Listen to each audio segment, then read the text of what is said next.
Welcome to my channel. अगर आप मेरे चैनल पर पहली बार आए हैं तो मेरे चैनल को सब्सक्राइब जरूर करें। वट सावित्री व्रत, झगड़े से सुलहता का सफर। गांव के एक छोटे से घर में नीना अपनी सास विमला देवी के साथ रहती थी। नीना शहर से ब्याह कर आई थी, पढ़ी लिखी, आत्मनिर्भर और आधुनिक सोच वाली। वहीं विमला देवी परंपराओं में रची बसी एक सीधी सादी ग्रामीण महिला थी। दोनों की सोच में जमीन आसमान का फर्क था। वट सावित्री व्रत आने वाला था।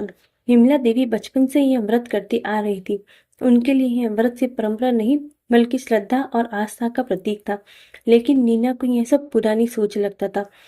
माँ जी, ये सब पुराने जमाने की बातें हैं। आज के जमाने में ऐसी बातें करना सही नहीं। पति की लंबी उम्र उसके अच्छे खान पान और लाइफस्टाइल से होती है, व्रत से नहीं, नीना ने कहा। विमला देवी का चेहरा उतर गया। बिटिया, यह हमारी आस्था है। सावित्री ने यमराज से अपने पति को व्रत और प्रेम से बचाया था। यह हमारी संस्कृति है। दोनों के बीच बहस बढ़ गई। नीना को लगा कि उसकी सोच का सम्मान नहीं हो रहा है और विमला देवी को लगा कि उसकी परंपरा का मजाक उड़ाया जा रहा है। घर का माहौल कुछ दिनों तक बोझिल रहा। एक दिन नीना की सहेली प्रिया आई, जो एक बड़ी कंपनी में काम करती थी और खुद भी वट सावित्री व्रत रखती थी।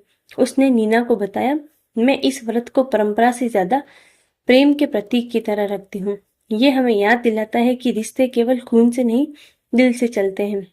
उसकी बात नीना के दिल को छू गई। उसे एहसास हुआ कि विमला देवी की बातों में अंधविश्वास नहीं, भावनाएं थी, प्रेम, आस्था और समर्पण। वट सावित्री के दिन नीना सुबह जल्दी उठी, साड़ी पहनी, श्रृंगार किया और पूजा की थाली सजी। विमला देवी ने जब यह देखा तो उनकी आंखें भर आई। बिटिया, तू? नीना मुस्कुराई। हाँ माँ जी, मैं भी आज व्रत रख रही हूँ, आपके लिए, अपने पति के लिए और हमारे रिश्ते के लिए। दोनों गले लग गई।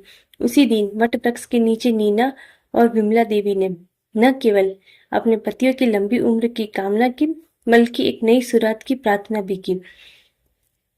इस कहानी से हमें यह सीख मिलती है कि परंपराएं सिर्फ रस्म में नहीं होती, उनमें भावनाओं की जड़ें होती है। जब हम एक दूसरे की भावनाओं को समझने लगते हैं तब रिश्ते अपने आप मजबूत हो जाते हैं।